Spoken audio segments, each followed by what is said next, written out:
This presentation is a new project and conceptual experiment that we've been thinking for a little bit and now we want to implement. DeSci is the name of the project, and it's basically about taking the I, like the I as in the individual genius inventor, out of the idea. So what is it about? Essentially, there is a fundamental problem today that we can identify into like a lot of like scientific progress, innovation, and so forth, and it's the patent system, which actually is designed in order to increase competition, with, of course, the underlying objective to actually promote more innovation. Then the question is, do we actually need these type of modalities of competitive dynamics in order to actually promote and incentivize innovation, or can we actually rely on more cooperative and collaborative dynamics also in order to promote innovation in a different modality? So the patent system, of course, is very useful because it provides this type of incentives in order to create something and then be able to recoup the investment. But it does have a few issues.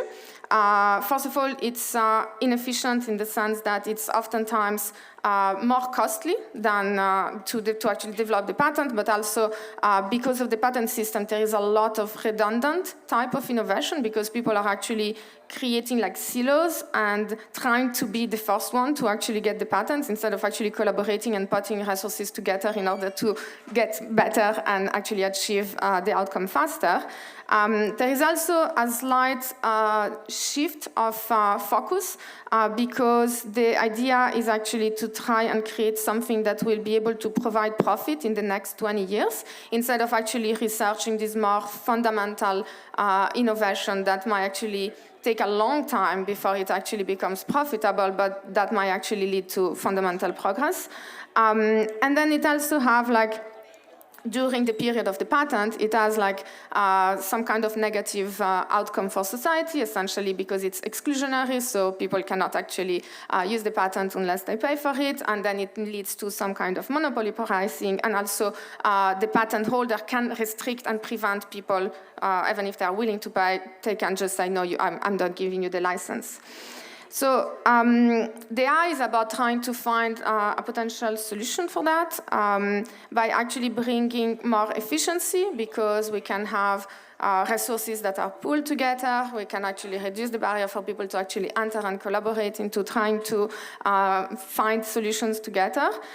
It can lead to a more diversity of innovations because it's no longer just this short-termist approach as to like what can I do that will give the maximum amount of profit in the next 20 years, but more trying to experiment in a very variegated way, because as long as there is interest, then people will do some research about it. And then in terms of impact as well, then you have like a much more open and permissionless ecosystem where everyone can actually benefit from the outcome of those inventions. So the idea with DeSci is not to blame completely the patent system, but is actually to try and instrumentalize it in order to actually foster open innovation and in order to actually incentivize decentralized collaboration, in order to actually prove that we can actually achieve very powerful outcome at the scientific and research and development, also not without patents, but by using a different model of patenting. And so DeSci is actually consisting of like 3 different innovations. So one is the legal innovation, which is essentially a defensive patent pool with copyleft restrictions. The other one is the technical innovation, which is essentially using blockchain-based systems in order to provide transparency, accountability, traceability, and decentralized governance. And then an economic innovation, which is identifying this kind of token economics and Web3 type of business models in order to provide economic rewards for the people that actually contribute to the scientific progress. And so in some way we can actually see there as this intersection of the copyleft and the hacking of the legal system, in which, in the same way as copyright was designed in order to actually restrict people from copying and reproducing works, Creative Commons came about and actually used and hijacked the copyright system in order to actually use the law in order to ensure openness in a viral manner. And so in the same way, we can use the patent system in order to actually lock in openness and collaboration as opposed to actually exclusionary practice.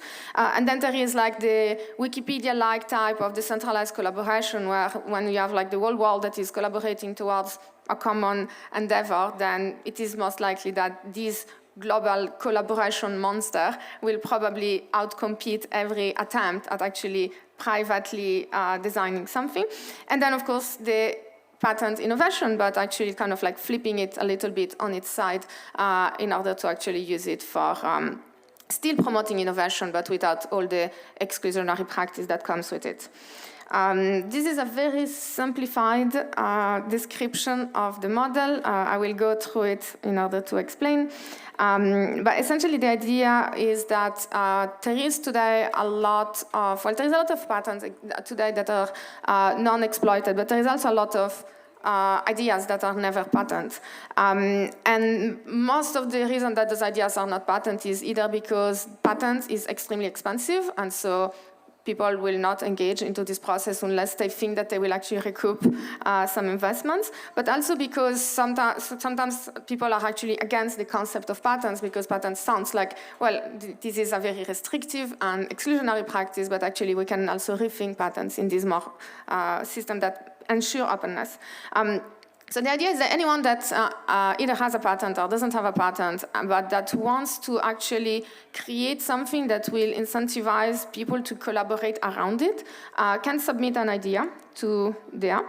And this idea will be screened, will be audited initially by the first committee, but then all the people that submit the ideas into a particular batch will also become the reviewers of everyone else's ideas into the same batch, which means that, first of all, it ensures that the people that are reviewing the ideas are knowledgeable about that particular topic because they submitted themselves into the same category.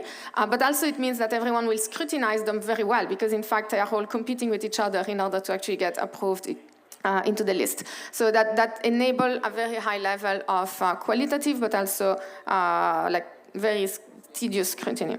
And then at some point a few of those submissions are approved and are pushed into the ranked list of approved ideas. And the second stage is then we want to make sure that those ideas are actually credible and likely to succeed. And so there is a preliminary point in which a selected group of people of external funder can actually submit funds. They don't need to submit a lot. It's more like just enough in order to ensure that there is a minimum threshold that is reached in order to engage into all the bureaucracy of actually drafting a patent and all the management fees and blah, blah, blah. So it's like, can be around like 50K to 100K per project. And then those people obtain some kind of badge, token, whatever, as a prescription of the fact that they have contributed to this. Now, once these initial funds have been collected, then there is a provisional patent application that is submitted, which essentially gives 12 months of time, of grace period, where no one else can patent the idea. And this means that now we have 1 year to actually make a patent out of for this idea. And of course, there needs to be a lot of type of contributions in order to actually be able to patent an idea, independently of really like implementing it, but even just like the patenting process required to have a sufficiently of a sophisticated and detailed and actually applicable idea. And so during these 12 months, people can contribute, and they can contribute either with like financial resources or with like in-kind contribution, which means that they can provide intellectual resources, they can provide access to particular labs, they can provide materials, they can provide facilities and so forth. And then everyone that is contributing actively and directly into like helping the development of the research in order to actually achieve these patent applications will also be rewarded according to specific governance structures with a particular amount of tokens, which are essentially representing their contribution. And when it's like an in-kind contribution, of course, it needs to be assessed about what is the value of this in-kind contribution. When it's financial contribution, it basically there is like a decreasing bonding curve. So the earlier people come and actually contribute financially, the more token they get for the same amount. And then this very interesting moment happens, which is we actually might obtain a patent application, and then that patent actually gets put into a particular patent pool, which is held by a foundation ideally, so that no one can actually purchase those IP back. And this patent pool has specific characteristics. First and foremost, it is a defensive patent license, which means that the patent will only be enforced in order to protect oneself, but not in order to prevent others from using the patent. So that means that everyone that want to use the patent non-commercially can do it without asking permission to anyone. There is a copyleft clause, which means that if anyone is actually to make a derivative work, a derivative innovation out of the patent pool content, then we'll also be under the obligation to put back the patents into the same pool under the same conditions. And then there is a non-commercial use. So it's only the people that actually want to use it non-commercially that can do it freely. Those that want to do it commercially are under a specific condition, which is there is no need of obtaining a license. The license is given to everyone under all conditions, but they need to actually stake a particular amount of tokens, which are the tokens that have been distributed before. In addition to that, and this is added because we had a workshop last week about a lot of people from AI development and building, and there was this very interesting insight that came about, which is like today there is a lot of discussion about how do we ensure AI alignment, and we have a lot of like companies that are committing to specific principles and so forth, but there is actually no guarantee that they will continue to follow those principles, and there is no legal obligation to do so. And so, for instance, if there was like a patent pool for those innovations that are specifically around AI, then the license could also include specific alignment principle, meaning that everyone is free to use and reuse and do everything they want with every patent in the pool at the condition that they actually abide by the specific principle of AI alignment. And then once the patents are in the pool, so you have non-commercial users that can do everything they want and use the invention as they wish. You have researchers or inventors that are free to actually build upon and create an ecosystem around those patents at the condition that everything gets put back into the patent pool if they do get a patent. And then you have the commercial user that essentially needs to stake the tokens. So they need to somehow find a way to acquire those tokens and stake them. So it's not even like burning them or etc. You just stake them so you can then resell them, or you can then find other people that want them. And so essentially there is a flow in which you have like the commercial user needs to stake those tokens, and they can either purchase those tokens from early contributors, so the people that have been contributing to the development of the patents, or they can try and find other people that have been staking those tokens that maybe don't want to do any commercial exploitation anymore and buy them from the secondary market from them. There is also the possibility, because as the patent gets used more and more, and in fact the whole concept, the whole objective is that the maximum amount of people are using these patents, but then as the supply of tokens on the market gets reduced, given the higher demand, then the market price might get higher and higher. And so there is also the possibility always to go back to the primary market and buy those tokens directly from the DAO of that project, which also has this kind of increasing bonding curve. So the more tokens have been issued, the more expensive it is to buy the next tokens. And this means that all of a sudden the DAO is also collecting a treasury, and then they can choose how to reinvest this treasury, either in order to build incremental innovation, either in order to actually create bounties in order for people to actually use those patents, or like figure out interesting ways to apply them. So basically, as the market price augments, then there is also an incentive for people to buy back directly from the DAO, increase the amount of tokens, and provide funds for the DAO to operate. So this is just an overview. So it starts with like ideas, millions of ideas gets into the DAO, they get reviewed.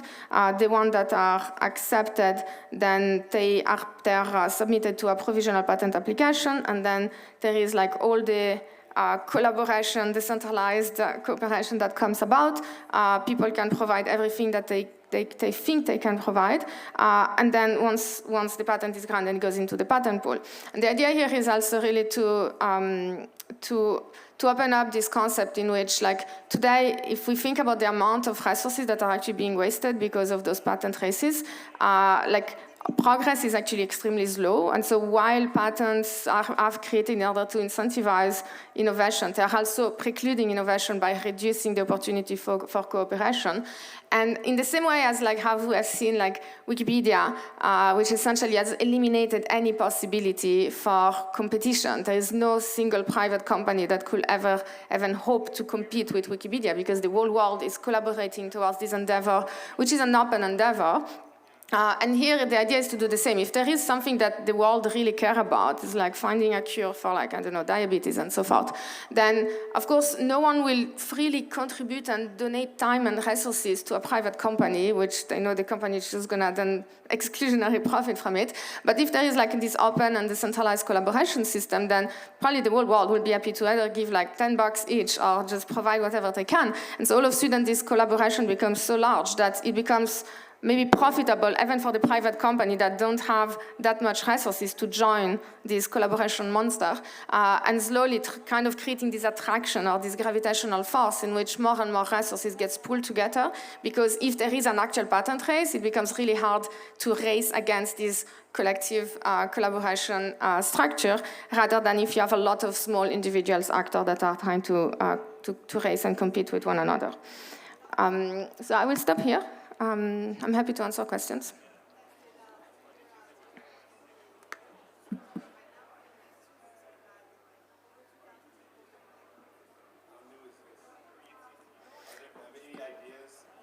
No. This is like I will say it's at the It's currently like the conceptualization process. It's not started yet. My hope is that if anyone finds this is very interesting and wants to help out, bootstrap it and put it into place, come and speak to me. Two quick questions. First one, do you see that useful for software development when, at least in Europe, software is rather not the subject to be patented? So probably not, but just wanted to be sure. And the second question, do you see any the way of for a conflict resolution within the system? Because potentially, at least to me, it looks like combining the copyleft innovation with the monetizing on top of that innovation might lead to some problems. So there's an example. I just add something that is not really important to the concept, and then I try to monetize on all the concept. So effectively a stealing from the original inventor. Or maybe I don't get something. So yeah, those two questions. Okay, first question, I will say not, in the sense that, so if this is not about protecting software is protected by copyright, and copyright doesn't need these type of things. This is really more about the underlying innovation, right? So you have patents is about the idea, and copyright is about the development. So you cannot copyright, you cannot patent the expression of something.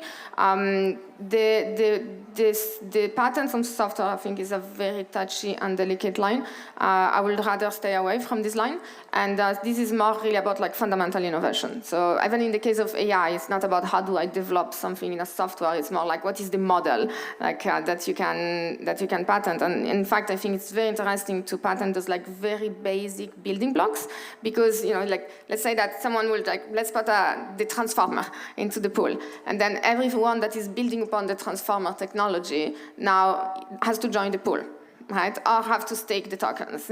So there is an important distinction to be made between what do you patent, and I think there is a gray area within the software patents that this is not about this. It's more let's go straight into the green or the red area, depending on the perspective of let's find those new ideas, those actually innovations that have a particular practical and industrial application, and let's patent those.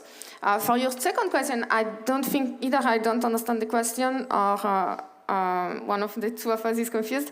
I mean, Creative Commons does that already, right? There is like the share alike, non-commercial, share alike, no derivative, and so forth. And then you create a secondary license when you want to go beyond the scope of the public license. So here it's exactly the case. You have a defensive patent license, which has specific conditions, which have a copyleft clause, which means that if I'm doing non-commercial activity, I do everything I want. If I'm doing incremental innovation, if I'm creating a derivative, I have to put it under the same condition. But there is no, I don't see any problem in saying that if you're actually doing a commercial exploitation of the work, then there is a condition, and the condition is you need to stake those tokens, because if you don't stake those tokens, you're not a beneficiary of the defensive patent license. Any other questions?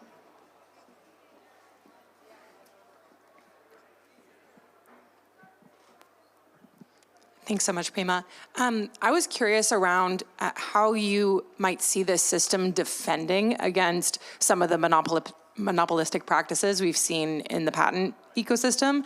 And so especially the concept of bidding up the cost of the tokens that are required for staking as a methodology for, forcing, making sure that others can't enter the space that you're in, and using this kind of like economic system as an exclusionary practice for other groups that want to contribute, high value innovation in the space, but now can't get access to those tokens at a viable price point to enable their business.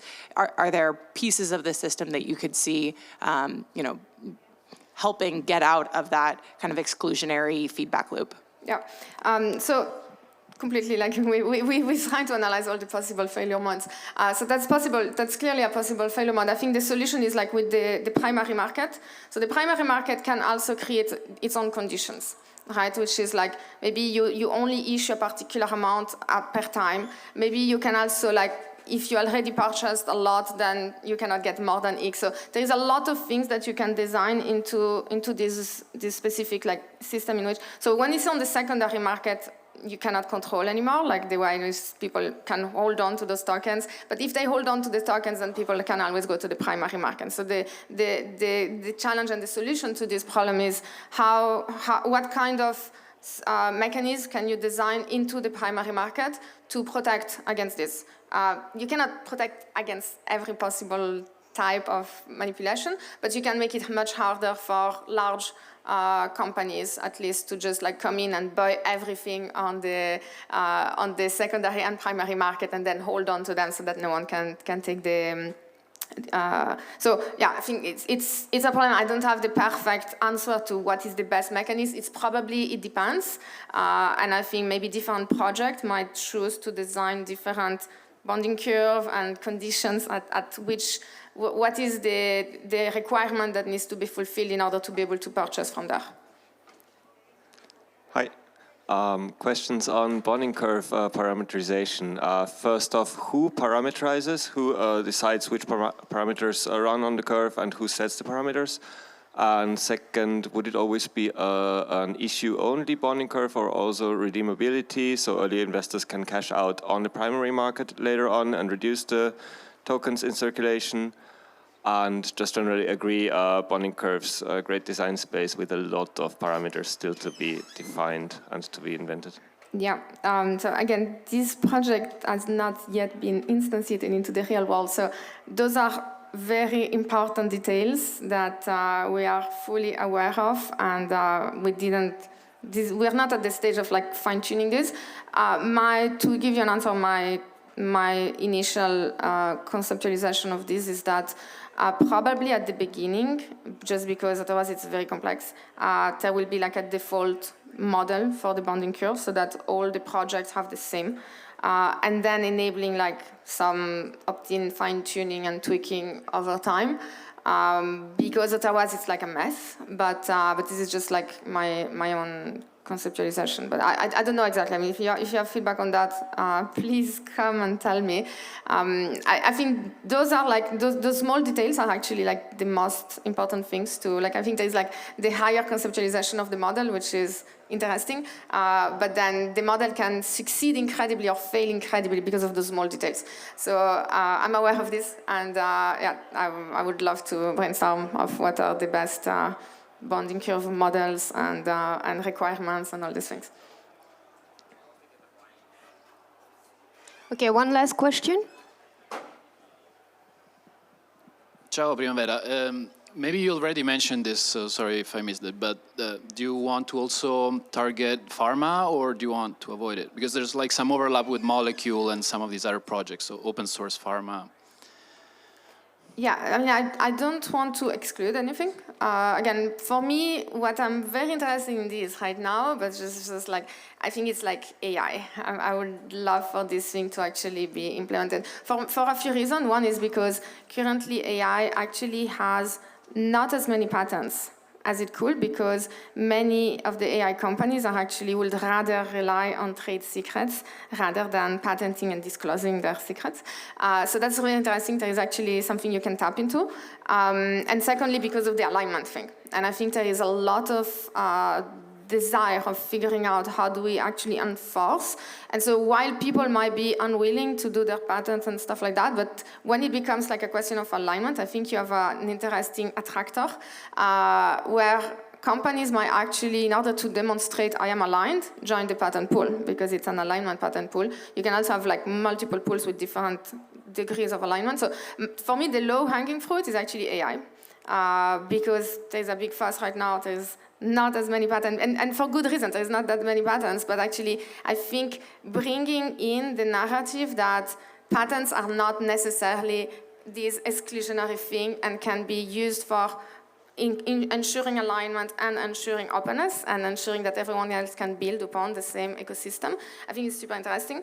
So that's kind of like the first thing that I'm thinking. But I think the model is a generalized model that obviously should also apply to farmers. Yeah, and I mean I'm talking a lot with the Molecule people as well.